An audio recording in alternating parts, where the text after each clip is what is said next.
I retired and bought a cabin in the woods so I could finally be alone with nature. No noise, no people, just the wind in the treetops. Then my son-in-law called and said, "My parents are moving in with you. If you don't like it, come back to the city." I didn't say anything, but I left a surprise that would turn their lives upside down. Before we continue, please subscribe to the channel and write in the comments what time it is where you are now. The keys felt heavier than they should have. I stood in Rebecca Marsh's real estate office in Cody, holding them while she stapled documents I'd already forgotten. Outside the window, March wind pushed tumbleweeds across the parking lot. "Congratulations, Mr. Nelson." Rebecca smiled like she'd handed me the world. Maybe she had. "You're officially a property owner in Park County." The cashier's check, $185,000, had left my account that morning. 40 years of overtime shifts, skip vacations, pack lunches. 4 decades compressed into 6 figures, now converted into 800 square feet of timber and solitude, 12 miles from civilization. "Thank you." I pocketed the keys and shook her hand. My fingers were steadier than I expected. The drive from her office took me west on Highway 14, then north onto roads that grew narrower with each turn. Pavement became gravel. Gravel became dirt. Cell service dropped from 4 bars to 2, then 1. I stopped at a general store and bought coffee, bread, eggs, butter. The clerk asked if I was visiting. "Living," I said. She nodded like I'd said something wise. The final 2 miles climbed through pine forest so thick the afternoon sun barely penetrated. When the cabin appeared in its clearing, I pulled over and cut the engine. Elk, 4 of them, grazed 50 yards beyond the porch. They raised their heads, studied my truck, then resumed eating. One flicked an ear at a fly. I sat there for 5 minutes, watching them. No honking, no sirens, no voices bleeding through apartment walls. The cabin was exactly as the photos promised. Weathered cedar logs, green metal roof, stone chimney. Small, yes, but mine. I unlocked the door and stepped inside. The air smelled like pine sap and old wood smoke. 1 main room with a kitchenette, a bedroom barely large enough for a double bed, a bathroom with a shower stall I'd have to enter sideways. Perfect. I unloaded the truck slowly, methodically, tools on the pegboard above the workbench, hammer, wrenches, handsaw, each in its designated spot. Books stacked on the shelf by subject. History, engineering manuals, 3 novels I'd been meaning to read for a decade. Coffee maker positioned on the counter where morning light would hit it first. Every item placed with intention, creating order from the chaos of moving boxes. By the time I finished, the sun was lowering. I made coffee, too late in the day, but I didn't care, and carried it to the porch. The rocking chair I'd bought specifically for this moment creaked under my weight. The elk had moved deeper into the clearing. A hawk circled overhead, riding thermals. I called Beulah. "Dad!" Her voice came through bright and immediate. "Are you there? Did you get it?" "Signed the papers this morning," I said. "I'm sitting on the porch right now watching elk." "I'm so proud of you." The warmth in her tone made my chest tighten. "You earned this." 40 years. I sipped coffee. 40 years I dreamed about mornings where I'd drink coffee and watch wildlife instead of highway traffic. "You deserve every moment of peace." She paused. "Cornelius has been so stressed with work lately. Sometimes I forget what peaceful even looks like." Something in the way she said it made me pause. "Everything okay?"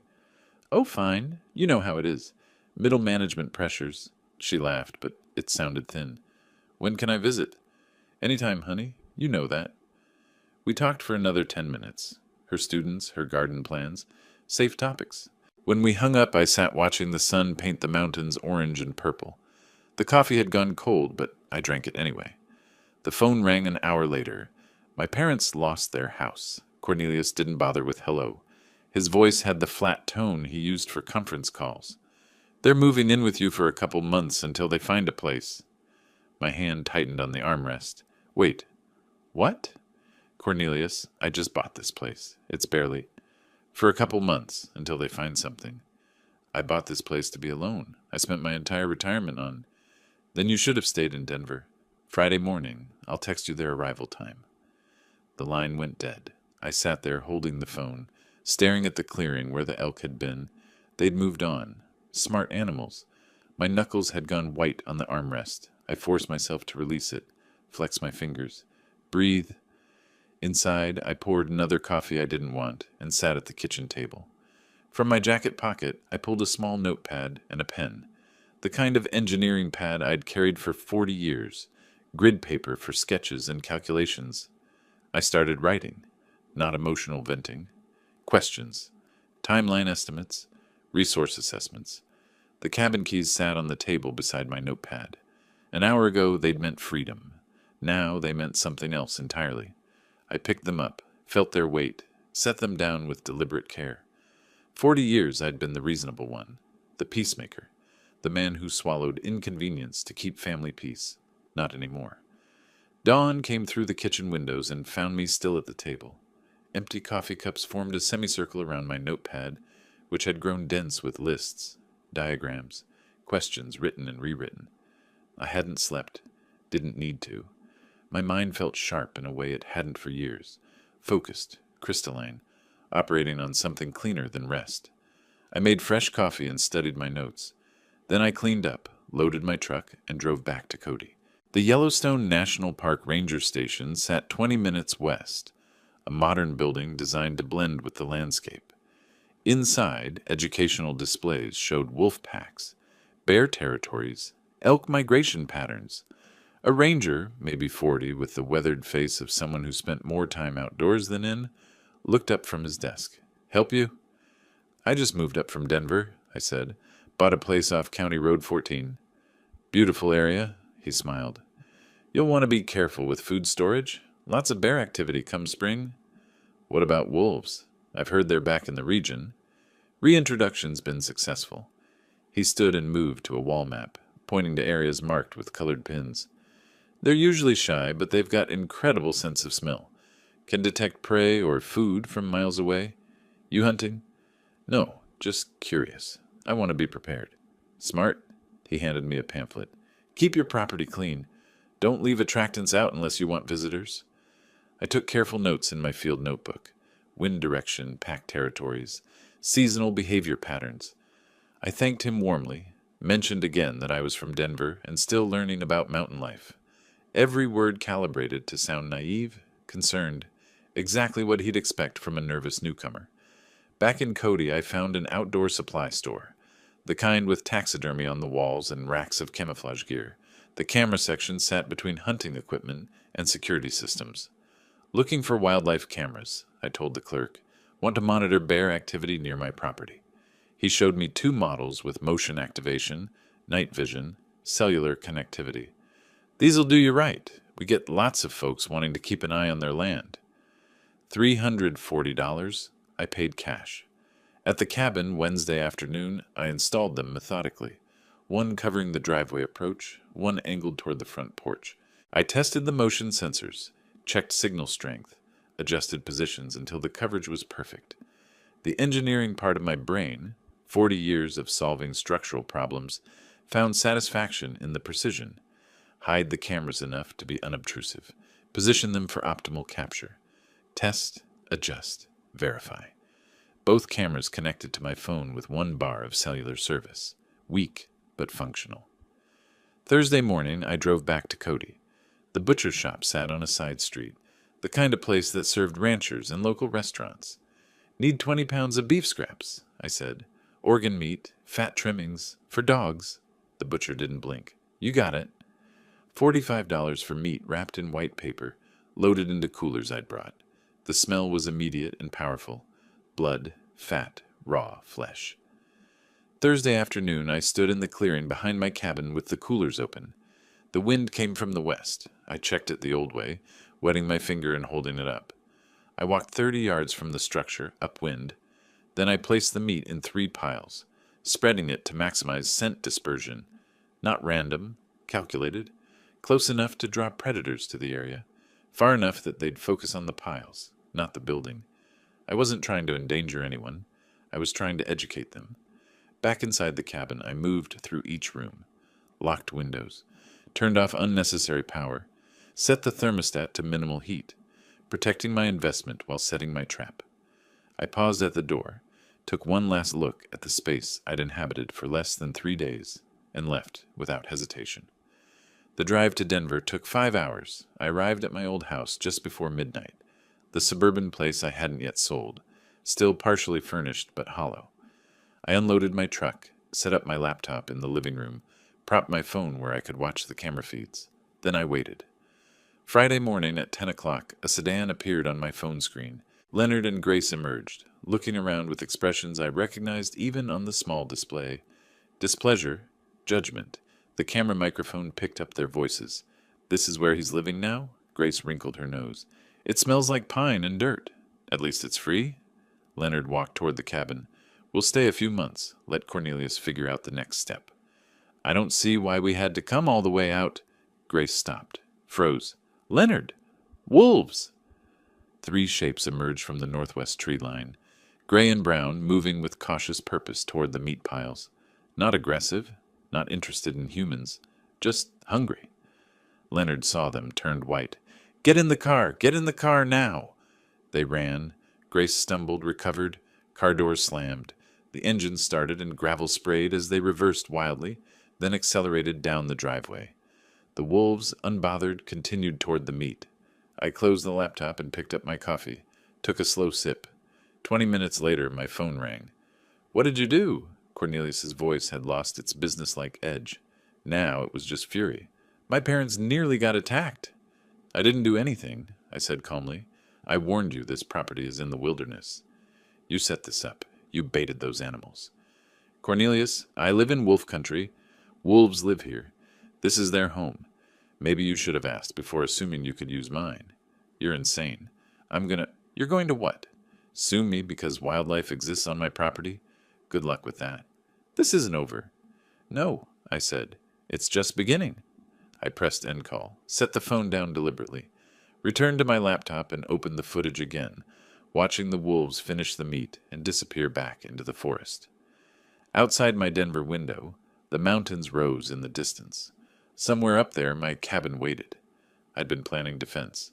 But sitting there, watching the recording one more time, I realized something had shifted. This wasn't about defense anymore.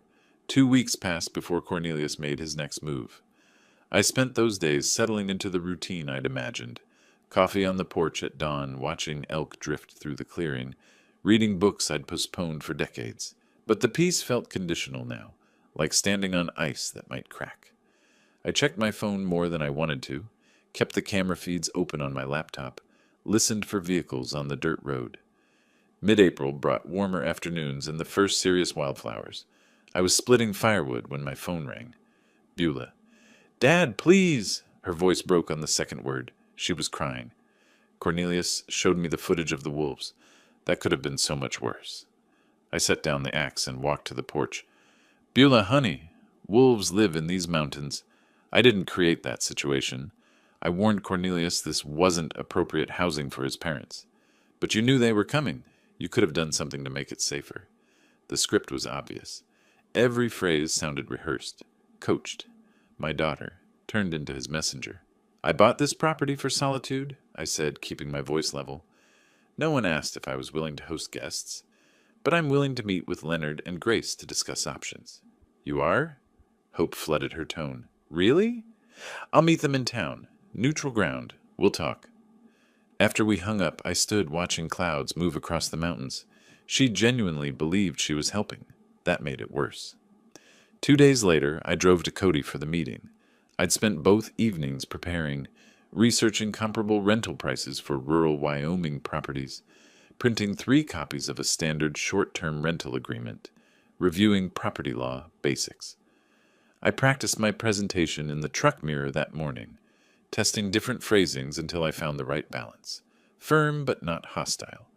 Clear but not cold. The Grizzly Peak Calf sat on Main Street, small and local. Wooden tables, landscape photographs on the walls, large windows facing the morning foot traffic. I arrived 15 minutes early and chose my position carefully. Table near the window, back to the wall, clear view of the entrance. Within range of the security camera I'd spotted above the register. I ordered black coffee and waited. Leonard and Grace arrived exactly on time. Cornelius must have driven them, probably parked nearby, coaching them on what to say. They walked in without ordering anything, sat down across from me like I'd summoned them to court. "Hello, Leonard. Grace, would you like coffee?" Leonard ignored the question. "Ray, this has gone on long enough. We need those keys. Today." "We're not here for coffee," Grace added. "We're here because family is supposed to help family." I pulled the rental agreement from my folder and slid it across the table. The paper made a soft sound against the wood. I aligned it perfectly with the table edge and tapped it once with my index finger. "I agree, which is why I've prepared a proposal." Leonard glanced down, then back up, his face reddening. "A rental agreement? You're charging us rent?" "Market rate for a furnished property in this area. $1,200 monthly. 6-month lease. Standard terms." "You want money from your own family?" His voice climbed. Other patrons glanced over. "From people who have nowhere to go?" Grace leaned forward, her expression wounded. "I never thought you were this kind of person, Ray. Greedy. Just plain greedy." I stood, collected my folder, and picked up my coffee cup to buss it. Habit, courtesy, the kind of gesture that separated me from people who expected to be served. "Then I guess we don't have an agreement. You'll need to find alternative housing. You can't just... Where are we supposed to..." Leonard half rose from his chair. "That's not my problem to solve. Good afternoon." I nodded to the barista on my way out. In the truck, I sat for a moment with my hands on the steering wheel, breathing steadily, letting the adrenaline settle. Then I started the engine and drove home. That evening, my phone became a weapon aimed at me from multiple directions. First call came around 6. Cousin Linda, someone I hadn't spoken to in 3 years. "Ray, it's Linda. I heard you've been having some difficulties." "Difficulties? From whom?" "Cornelius called me. He's worried about you. Said you're isolated in the mountains, acting strangely." The strategy revealed itself completely. He was building a narrative, planting seeds with every family member he could reach. "Linda, I'm fine. I retired to Wyoming." "That's not strange. That's a plan I've had for years." "He said there was an incident with wild animals, and you refused to help his parents." "That's an interesting version of events. Thanks for checking on me, Linda. I'm doing well." I ended the call and stared at the phone. 20 minutes later, a former colleague from Denver. Same script, different voice. Cornelius had reached out, expressing concern about Ray's mental state. The third call came at 8:30. Beulah again. "You embarrassed them." Not crying now, angry. "In public. What were you thinking?" "I offered them a fair solution. They rejected it." "A rental agreement? Dad, they're family. Cornelius's parents. And this is my home, my retirement, my one place of peace, which I bought with money I saved for 40 years. Cornelius was right. You've changed. You've become someone I don't recognize." The words landed like she'd meant them to. I kept my voice quiet, controlled, even as something cracked inside my chest. Maybe I have, or maybe everyone else has, and I'm just finally noticing. The line went dead. She'd hung up on me. I sat at the kitchen table with my phone in my hand, watching darkness settle over the mountains. 3 calls in one evening, all saying the same thing. Ray Nelson is unstable, dangerous, unreasonable. The isolation I'd sought was being weaponized, turned into evidence of mental decline. Cornelius wasn't trying to take the cabin anymore.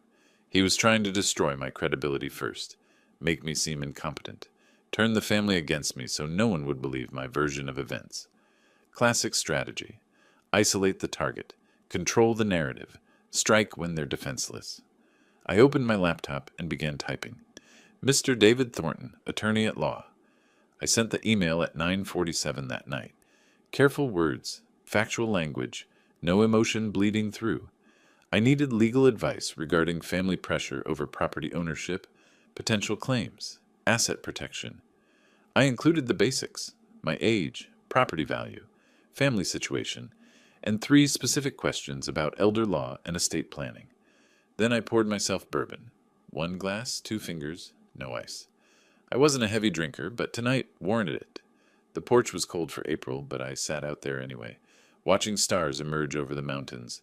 Somewhere down there, Cornelius was planning his next move. I intended to be several steps ahead. Morning came with an email, waiting. David Thornton had responded at 7:15.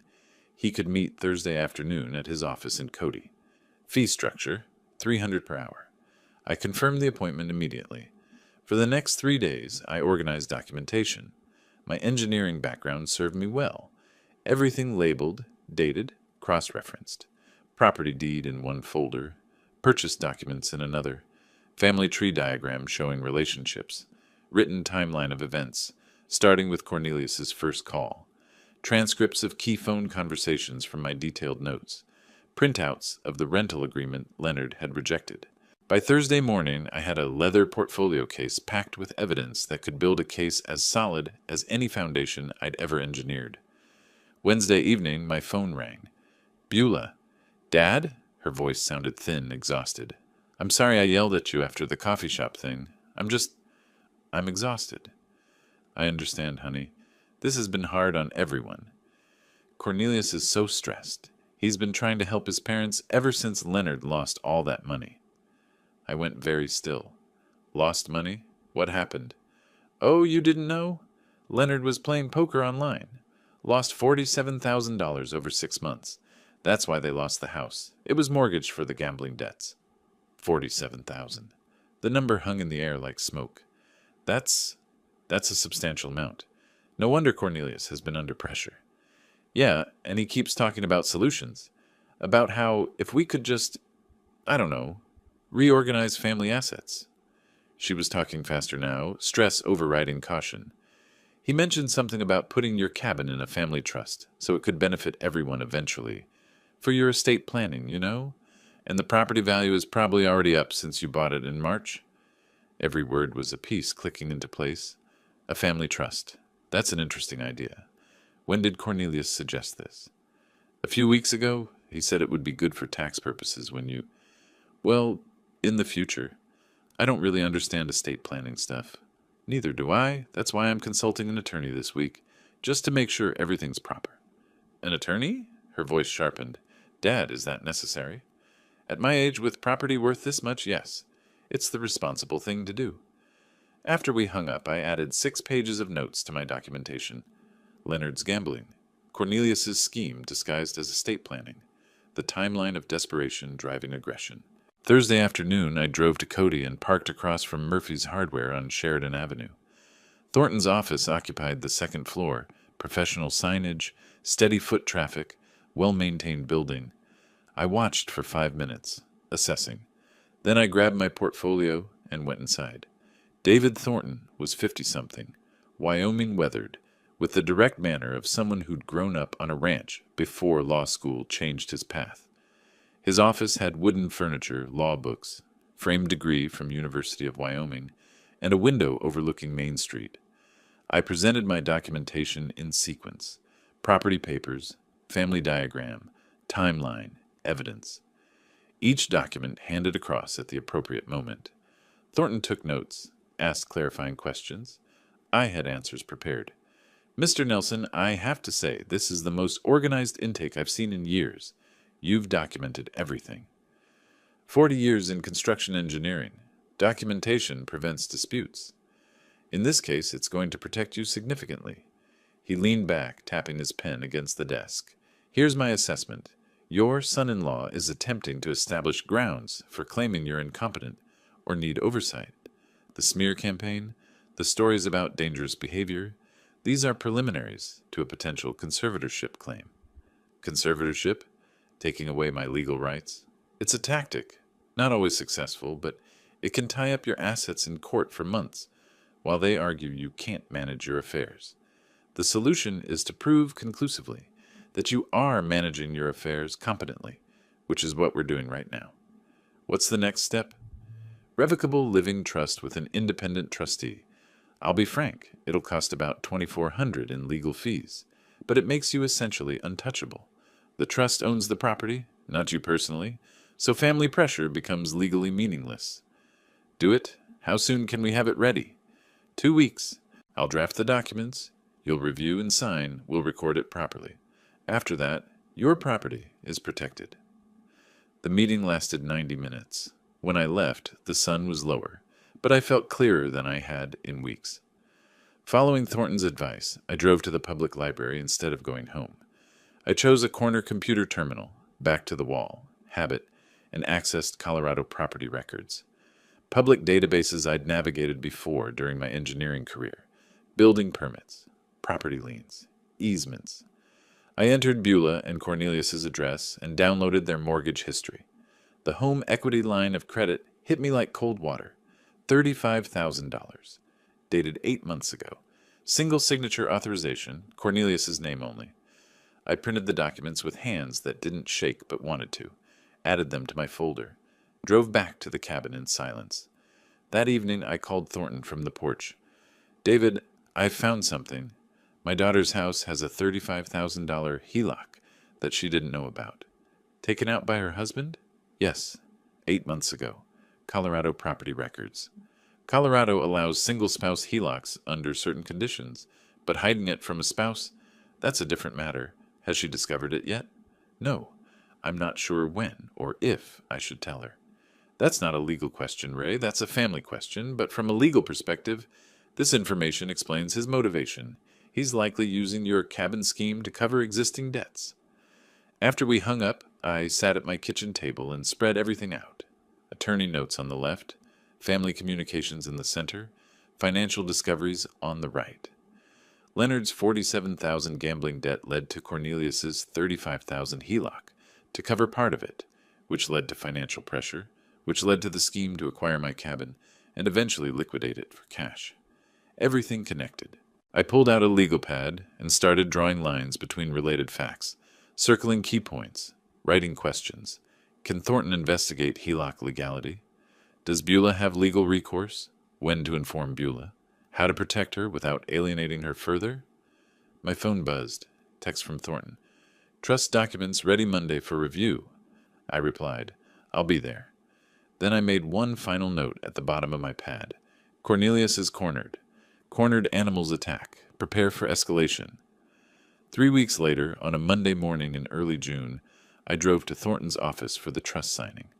The portfolio case beside me held 3 weeks of organized financial records, bank statements, retirement accounts, property appraisals, investment documentation. Everything consolidated, labeled, ready. Thornton's assistant had the documents waiting on the conference table. 43 pages total, each signature line flagged with a yellow tab. I read every page while Thornton answered emails at his desk, giving me time. The Revocable Living Trust designated him as independent trustee. Total assets, $290,000. The cabin, my retirement funds, everything I'd built in 40 years. The critical provision sat on page 17. Beulah inherits only if divorced from Cornelius, or if Cornelius signs a legal waiver of claims to the property. "This provision here," Thornton said, joining me at the table, "the conditional inheritance for Beulah. You understand this might create family conflict? The conflict already exists. This just protects her from being exploited through my property. If Cornelius discovers this trust structure, he'll likely react aggressively. Let him. Everything here is legal. He has no grounds for challenge." Thornton's expression was knowing. Legal grounds and family drama are different things. Are you prepared for him to escalate? I've been preparing since March. That's why we're sitting here. He smiled slightly. Fair enough. Let's execute these documents. My signature was steady on every page. The notary, Thornton's assistant, professional and efficient, applied her seal with practiced precision. The sound it made was satisfying. Structural integrity, legal edition. I wrote a check for $2,400 and left with copies of everything in a sealed envelope. The rest of that week, I worked through my financial institutions methodically. Each phone call followed the same pattern. Identify myself, request beneficiary change forms, explain the trust structure, confirm documentation. "Mr. Nelson, I have your beneficiary change request," the retirement account administrator said. "You're removing your daughter as beneficiary?" "No. I'm designating my revocable living trust as primary beneficiary. My daughter inherits through the trust. May I ask why you're making this change?" "Asset protection and estate planning. I have concerns about third-party claims." "Understood. We'll process this within 5 business days. I'd like email confirmation as well, please." "Of course. Is there anything else?" "Yes. Note in my file that this change was made voluntarily. With legal counsel, I am documenting my competency for all financial decisions. A pause. That's unusual, but I'll add that notation. By Friday, every asset I owned was protected within the trust structure. I kept a checklist on my kitchen table, marking each completed task with satisfaction.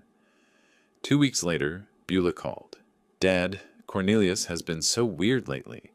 Her voice sounded thin, exhausted.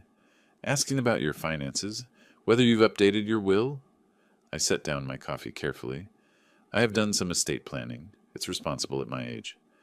"I know, but he got really angry when I mentioned you set up a trust. He called it a betrayal." "Why would your estate planning betray him? It's not his inheritance."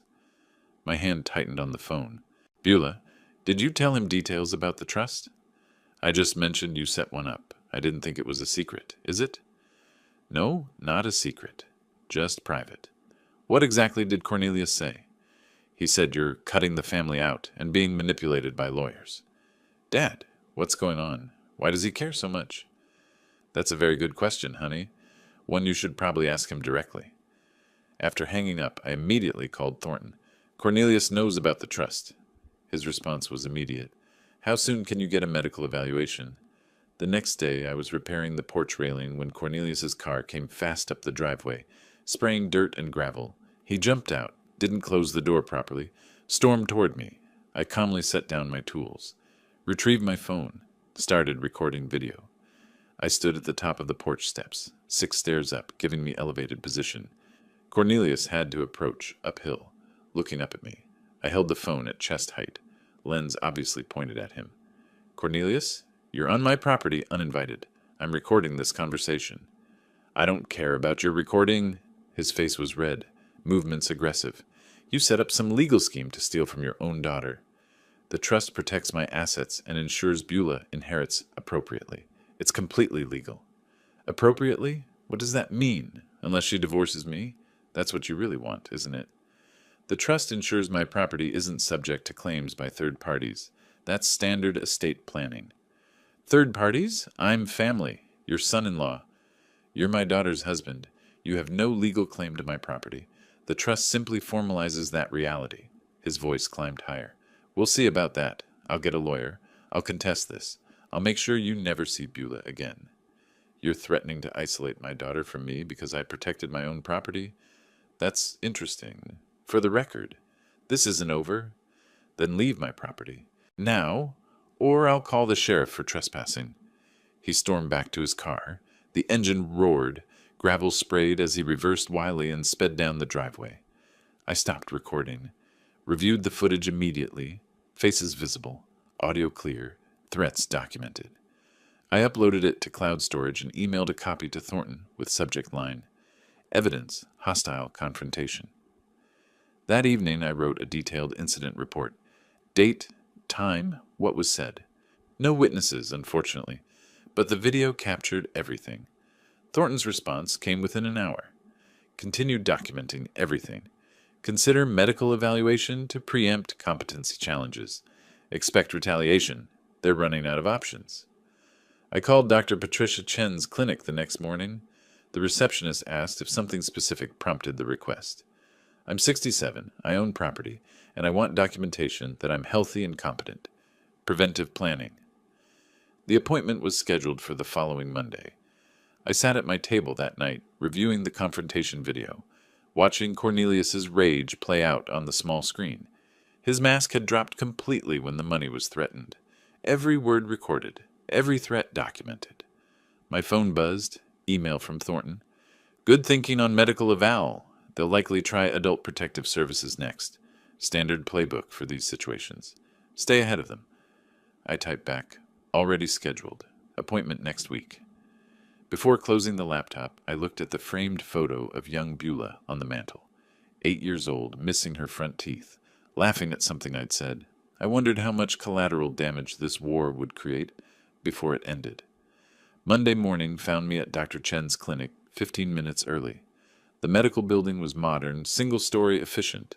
I filled out paperwork requesting copies of all test results and assessments.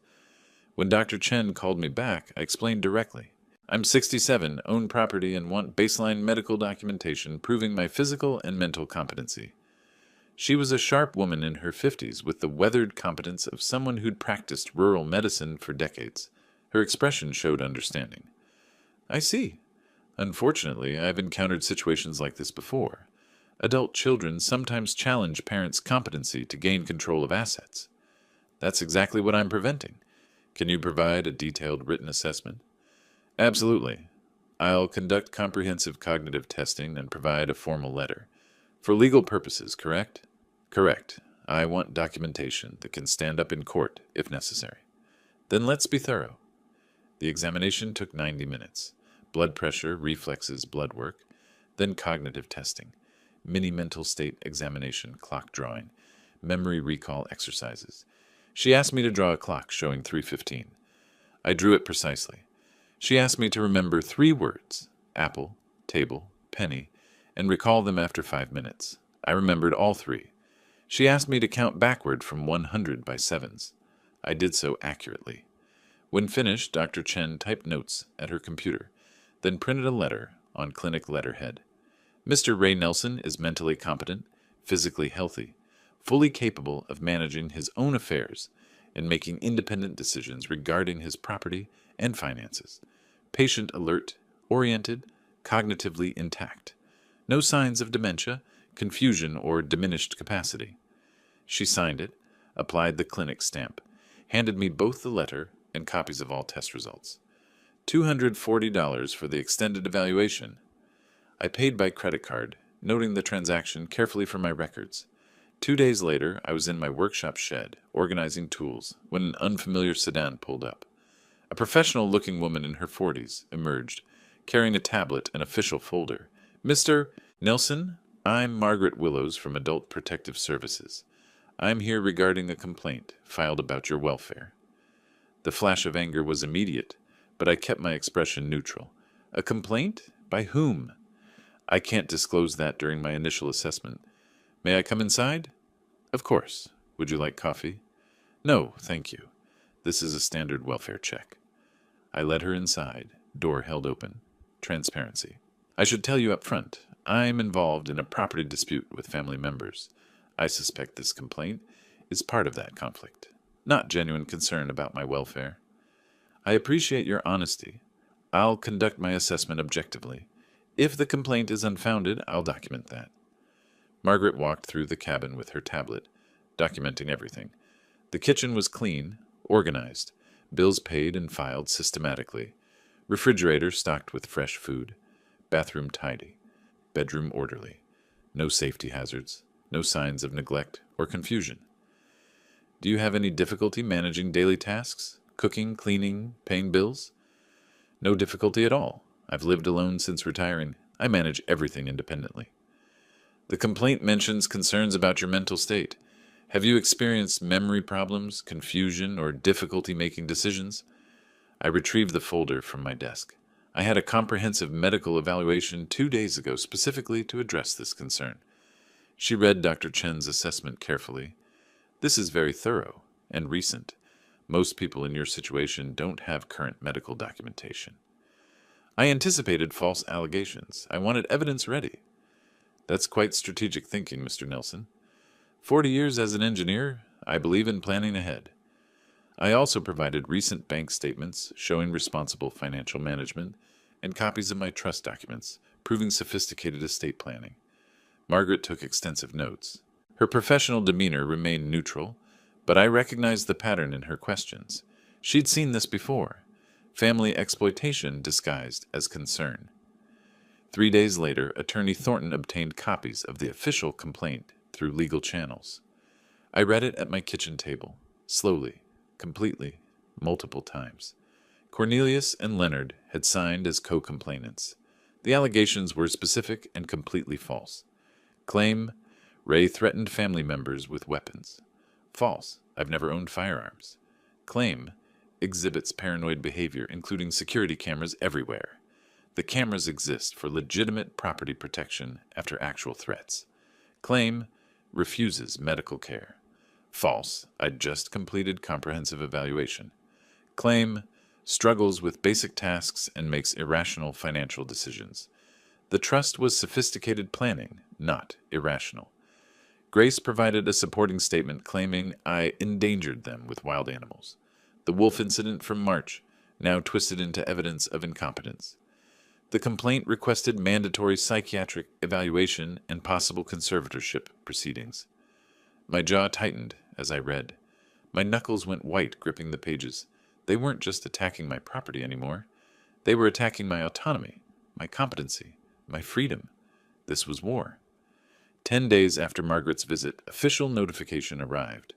Adult Protective Services case closed. Complaint determined unfounded. Margaret's report stated clearly, subject is competent, living independently and safely, no evidence of exploitation, neglect, or diminished capacity. Recent medical evaluation confirms cognitive and physical health. Complaint appears motivated by family property dispute, rather than genuine welfare concerns. No further action warranted. I created a new folder labeled APS False Complaint, Evidence, and filed everything systematically. The original complaint with false allegations, Margaret's assessment report, case closure letter, my medical evaluation, photographs of my well-maintained cabin, my written rebuttal to each false claim with supporting evidence. The folder joined the growing collection on my shelf. I was building a comprehensive case file. My phone rang. Thornton. Ray, I found something. Leonard and Grace have been using your cabin address for something. Public records show mail being sent there in their names. This could be mail fraud or identity theft. We need to investigate immediately. I looked out the window at the mailbox by the road. I hadn't thought to check for mail addressed to people who don't live here. I'm heading there now. I grabbed my truck keys, wondering what else I was about to discover. I grabbed my keys and drove down the long driveway to the mailbox. Quarter-mile of dirt road, dust rising behind the truck in the late afternoon heat. August in Wyoming made the air shimmer above the ground. The mailbox was standard aluminum on a weathered post, surrounded by tall grass. I pulled on gloves before opening it. Didn't want my fingerprints on mail that wasn't mine. 3 envelopes, all addressed to Leonard Harrison or Grace Harrison at my cabin address. Wyoming Department of Family Services, First Mountain Credit Union, Social Security Administration. I photographed each envelope carefully with my phone. Front, back, postmarks visible, dates clear. Then I placed them in a plastic evidence bag I'd brought specifically for this purpose and drove back to the cabin. Thornton answered on the first ring. Ray, I found something significant. Leonard and Grace have been using your address for official correspondence. For what purpose? Benefits fraud, possibly. They're receiving mail from Wyoming Social Services, and they've opened a bank account using your cabin address. But your camera footage proves they don't live there. That's a federal crime, isn't it? Mail fraud, benefits fraud, potentially identity theft if they claim to have your permission. We're talking years in federal prison if prosecuted. I looked at the evidence bag on my kitchen table. Then we report it. I'm not covering for criminals just because they're related to my son-in-law. Understood. I'll prepare the evidence package and contact the U.S. Attorney's Office. Ray, this changes everything. Once federal charges are filed, their credibility is destroyed. Good. Maybe they'll finally face consequences for their actions. The next week moved quickly. I compiled evidence with the same precision I'd brought to 40 years of engineering projects. Security camera footage showing Leonard and Grace's single brief visit in May, utility bills proving no additional occupants, the mail records, my sworn statement that I never gave permission to use my address. Thornton forwarded everything to Assistant U.S. Attorney James Morrison in the Economic Crimes Division. Morrison called me 3 days later. Mr. Nelson, Attorney Thornton provided compelling evidence of benefits fraud using your property address. I never gave permission for them to use my address. I have camera footage proving they don't live here. I've reviewed the footage. It's clear they visited once briefly and never returned. How long has mail been arriving in their names? Based on postmarks, at least 6 weeks. That establishes pattern. Combined with benefits applications claiming Wyoming residency, we have sufficient evidence for federal investigation. I'll be frank, this will likely result in criminal charges. I'm not trying to ruin their lives, but I won't allow my property to be used for fraud. You're doing the right thing by reporting this. We'll handle it from here." While Thornton investigated Leonard and Grace's fraud, he discovered something else in Colorado public records. Cornelius and Beulah's home had 3 missed mortgage payments, $8,400 in arrears. Notice of default filed. First step toward foreclosure. "Ray, this explains his desperation," Thornton said when he called. "He was counting on your cabin to solve his financial crisis. When your trust blocked that plan, he had no backup." I sat at my kitchen table, processing this. His own home is at risk. There's an unconventional option I need to mention. You could purchase the defaulted debt. Banks sell delinquent loans at discount to collection companies. You'd become the creditor, but anonymously through an LLC. Cornelius would never know. The implications settled over me slowly. That would give me complete leverage. Yes, but it's also ethically complex. You'd control whether your daughter keeps her home. Let me think about it. I walked my property that evening, circling the cabin, following the tree line, considering. If I bought the debt, I'd control Cornelius's future. That was power I'd never wanted. But if the bank foreclosed, Beulah would lose her home. She was innocent in all this. The next morning, I called Thornton. "Do it. Buy the debt. But Beulah can't know yet, not until I can explain everything." The transaction took a week. $31,000 from my savings to an intermediary firm, which purchased the debt and created Mountain Holdings, LLC, with me as beneficial owner. Cornelius received notification that his loan had been sold, but no information about the new creditor. I filed the wire transfer receipt in a folder, labeled simply Leverage. By mid-August, my position had transformed completely. Leonard and Grace faced federal investigation. Cornelius's mortgage debt was secretly under my control.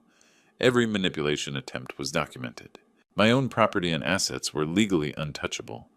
But I felt no triumph, just weariness. This was supposed to be peaceful retirement. Instead, it had become warfare, where my opponents forced me to fight back. I sat on my porch at sunset, the evidence folders stacked beside me, and made my decision. Beulah deserved to know the truth, all of it. She deserved to understand what her husband had done, what danger her home was in, what her father had been protecting her from. I pulled out my phone and typed, "Honey, we need to talk. Can you come to the cabin this weekend? Just you. It's important." Her response came 10 minutes later. "Is everything okay? You're worrying me." "Everything's fine with me, but there are things you need to know about your financial situation. Things Cornelius hasn't told you."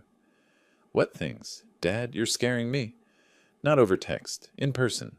Saturday afternoon, I'll make lunch." "Cornelius has a work trip this weekend. I can come Saturday." "Perfect. Just you. This conversation is between us." "Okay, I'll be there around noon." I set down the phone and looked at the mountains darkening against the sunset. Tomorrow, I'd prepare. Saturday, I'd tell my daughter how badly her husband had betrayed her trust. The truth wouldn't be easy. She might not believe me initially. She might be angry. But I'd kept these secrets long enough. Saturday morning arrived with crystalline clarity. I woke early, nervous in a way I hadn't been throughout this entire conflict. Facing Cornelius required strategy. Facing my daughter required something harder. Honesty that would hurt her. I cleaned the cabin. Already clean, but I needed activity. Prepared chicken salad for sandwiches, her childhood favorite. Organized the evidence folder on the kitchen table where she'd sit. Her sedan appeared around 11:30, dust trailing behind on the driveway. She emerged looking tired, worried. I met her on the porch and hugged her. She was tense. We started with coffee and small talk, her teaching job, the weather, anything but the real conversation. But the folder on the table kept drawing her eyes. Finally, "Dad, what's going on? Your text scared me." I took a breath. "Honey, there are things about your financial situation that Cornelius hasn't told you. Serious things." She laughed nervously. "What? Did he forget to pay a credit card bill? He sometimes gets distracted." "Your house is in foreclosure. 3 months of missed mortgage payments. The bank was about to take your home." Her face drained of color. "That's not possible. We pay the mortgage. Cornelius handles it online every month." "That's what he told you. Here's what actually happened." I slid the notice of default across the table. She read it slowly, hands beginning to shake. This says the loan was sold to Mountain Holdings, LLC. Who is that? That's me. Well, technically a company I own through my attorney. I bought your debt from the bank. You bought our mortgage? Shock transformed her expression. Why would you? How can you even? What does that mean? It means instead of the bank foreclosing and you losing your home, I control the debt. You and Cornelius owe me now, not the bank. She stood abruptly, emotion rising. This is insane. Why didn't you just tell me the mortgage was behind? Would you have believed me? Or would Cornelius have explained it away? I needed leverage to protect you from what's coming next. I let that settle, then continued. There's more. 8 months ago, Cornelius took out a home equity line of credit for $35,000 against your house. That's not true. We'd both have to sign for that. I slid the HELOC documents across. In Colorado, under certain circumstances, one spouse can secure a HELOC. Here's his signature. Where's yours? She examined the papers, hands shaking badly now. I never signed this. I've never even seen this paperwork. $35,000? Where did it go? Best guess? Covering some of Leonard's gambling debts. Remember you told me Leonard lost $47,000 in online poker? Cornelius was trying to fix his father's problem. Using our house as collateral, without telling me. Yes, and when that wasn't enough, when my cabin scheme failed and he couldn't get more money, he simply stopped paying your mortgage. I suggested we eat. She initially refused. How can you think about food right now? But I insisted gently. We needed a break before the next revelations. The sandwiches tasted like dust, but we ate anyway. Afterward, I showed her the rest. Systematically. Chronologically. The recording of Cornelius's threatening confrontation on my porch. The APS false complaint where he tried to have me declared incompetent. Leonard and Grace's federal mail fraud using my address. Each piece of evidence carefully presented with dates and context. She listened, initially defensive. Cornelius wouldn't do that. Then doubtful. Are you sure these documents are real? Finally, as the evidence became overwhelming, devastated. When I showed her the APS complaint, where her husband tried to have her father's legal rights taken away, she broke. Not gentle tears, wrenching sobs that shook her shoulders. I let her cry, didn't offer platitudes, just sat present. When she could speak, it was through tears. How long have you known? Pieces since May, everything since July. She looked at me with hurt and anger. Months? You've known for months that my marriage is a lie, that I'm in financial danger, and you didn't tell me? I met her eyes. If I'd told you in May with no proof, would you have believed me?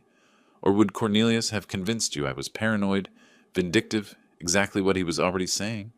Her voice dropped, quieter, knowing I was right. I don't know. Probably not. That's why I waited. That's why I gathered evidence. So you'd know the truth was real, not just your father's opinion. I refilled her coffee, pushed the sugar bowl toward her. She liked it very sweet when stressed, a detail from childhood. Eventually, I had to present the choice. You have a decision to make, and you need to make it soon. What decision? Stay with Cornelius or leave him. I won't make that choice for you. How can I possibly decide that right now? You have until the end of August. That's about a week. Because federal agents are going to arrest Leonard and Grace within 2 weeks for fraud. When that happens, everything becomes public.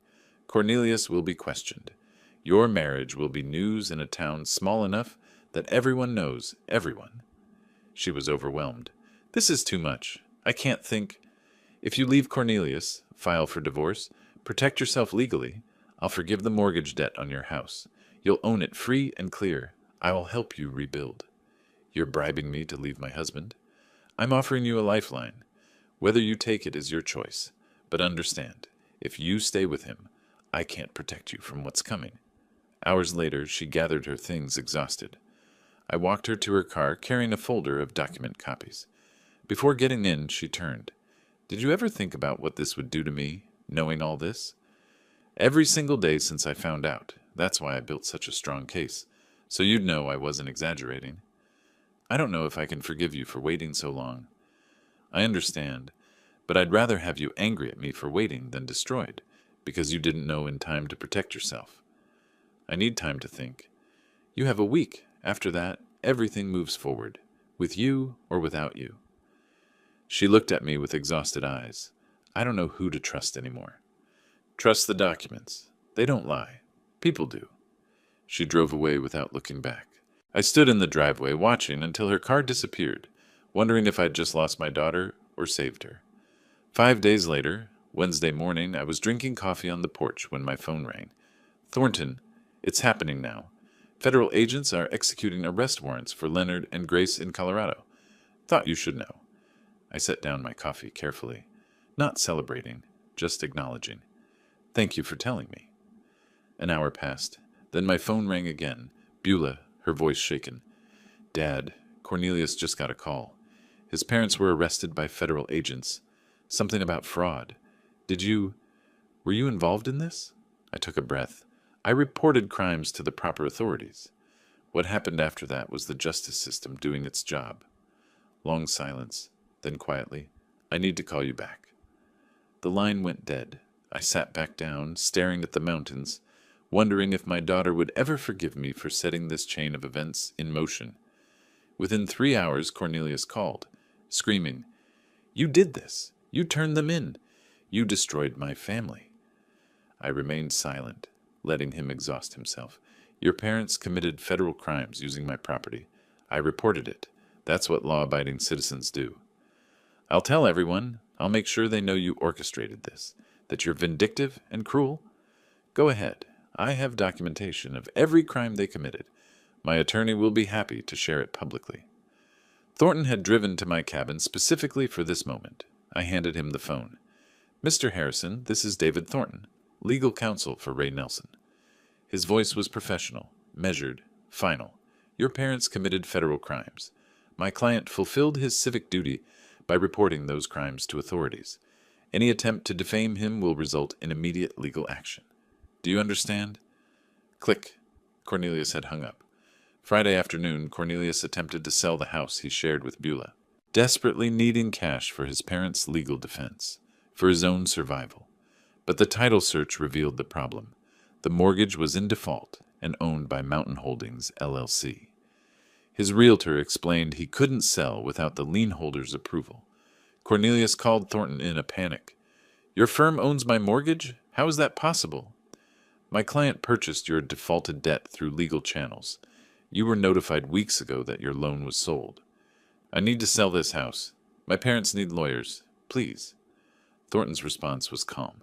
My client is willing to discuss terms. You'll receive formal offer within 24 hours. Saturday morning, a courier delivered a certified letter. Inside, formal offer from me through Thornton's firm. Terms, I would forgive the entire mortgage debt. $35,000 remaining balance plus $8,400 in arrears. Total debt forgiveness of $43,400. Conditions. Cornelius must sign divorce papers with no asset claims. He must sign legal waiver, relinquishing any claims to my property, estate, or assets. He must sign sworn statement, acknowledging he had no legal right to use my cabin or involve me in his financial problems. Deadline, 72 hours. If he refused, I would foreclose immediately.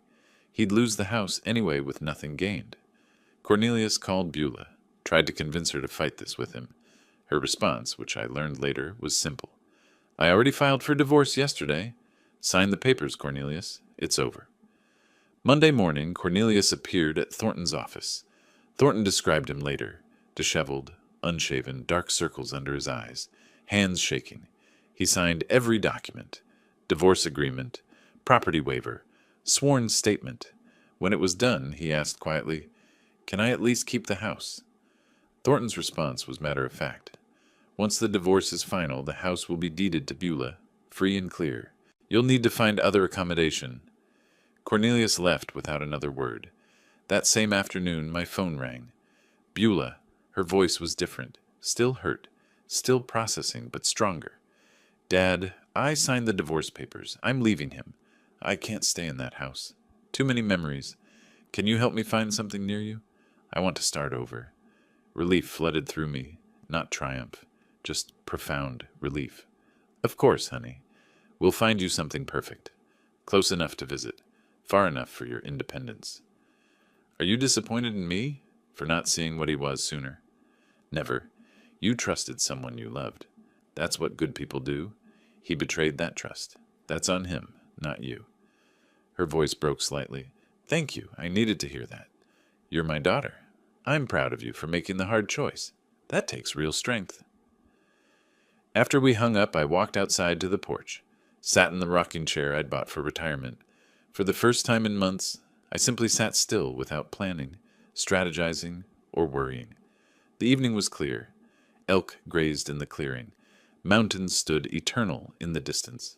I rocked, slowly, rhythmically, and allowed myself to feel the weight lifting. Not gone completely. Beulah still needed to heal. The divorce needed to finalize. Leonard and Grace still needed sentencing. But lifting. The immediate danger was over. My daughter was safe. My property was secure. Almost finished.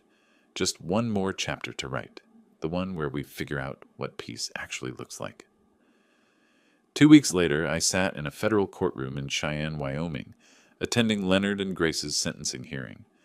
I didn't have to be there. The prosecutor didn't require my presence, but I needed to see this through to the end. Leonard and Grace stood before the judge, looking diminished in their federal court attire. Their attorney had negotiated a plea deal, guilty pleas to reduced charges in exchange for lighter sentences. The judge reviewed their criminal history, none, and their ages, then the evidence of their guilt, which was overwhelming. "Mr. and Mrs. Harrison, you've pleaded guilty to benefits fraud. The court accepts your plea agreement." The judge's voice was firm. "I want to be clear about the severity of your actions. You exploited systems designed to help citizens in genuine need." "Yes, Your Honor," Leonard said quietly. 2 years supervised probation, $45,000 in restitution and fines, permanent ban from federal and Wyoming state benefit programs. You'll report monthly. Any violation results in immediate imprisonment. Do you understand?" "Yes, Your Honor," they said in unison. "You're fortunate to avoid prison. Don't squander this opportunity." Dismissed. As I left the courthouse, Leonard caught my eye across the lobby. A moment of mutual recognition. He looked away first, defeated. I felt no triumph, only closure. Beulah told me later that Cornelius moved to a small efficiency apartment in a cheaper area of Denver. He took minimal belongings, whatever fit in his car. "I saw him one final time when he came for his things," she said. "He looked like a stranger, not angry, just empty. He signed the final divorce papers without a word and left." The divorce was finalized by mid-September.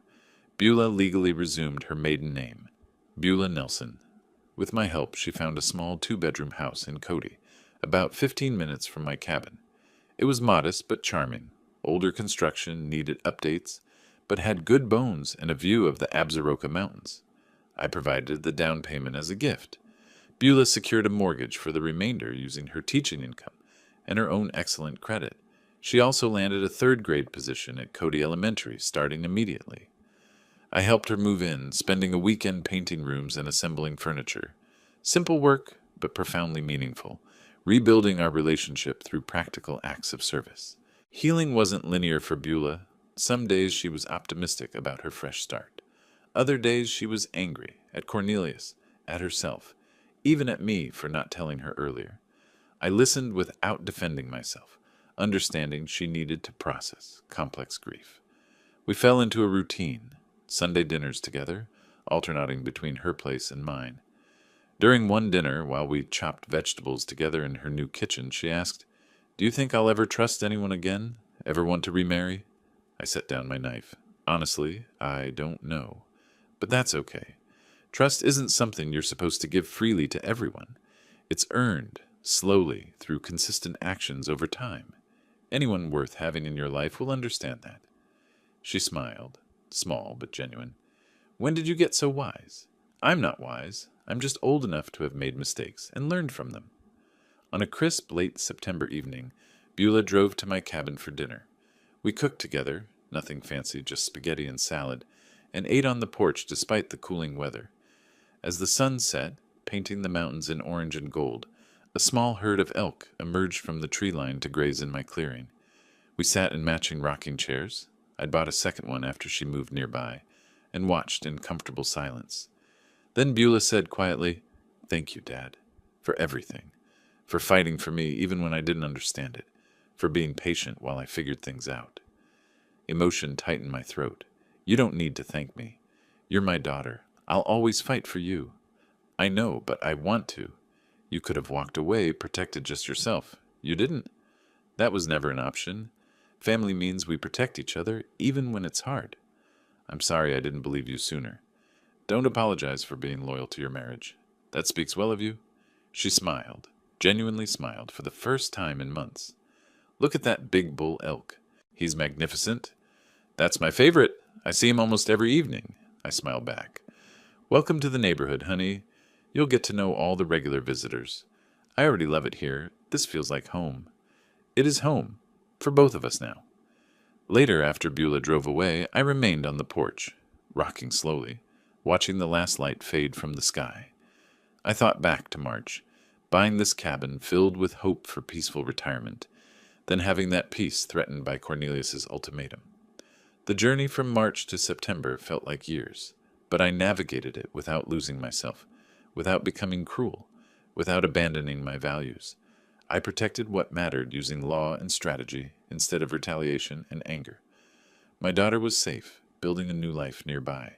My property was secure, my autonomy intact. The antagonists faced appropriate consequences but weren't destroyed beyond recovery.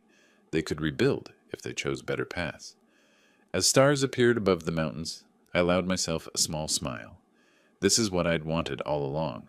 Quiet evenings, wildlife, mountain air, and now, my daughter close enough to share it with. Not the retirement I'd planned, but better, because it was earned through integrity rather than luck. I stood, stretched my back. I wasn't young after all, and walked inside to call Beulah, just to say goodnight, just because I could, just because she was there and we were okay. The cabin door closed softly. The mountains stood silent, witness. Peace, hard won and deeply appreciated, settled over the property, like the September night. If you like this story, please like this video, subscribe to the channel, and share your impressions of this story in the comments. To listen to the next story, click on the box on the left. Thank you for watching.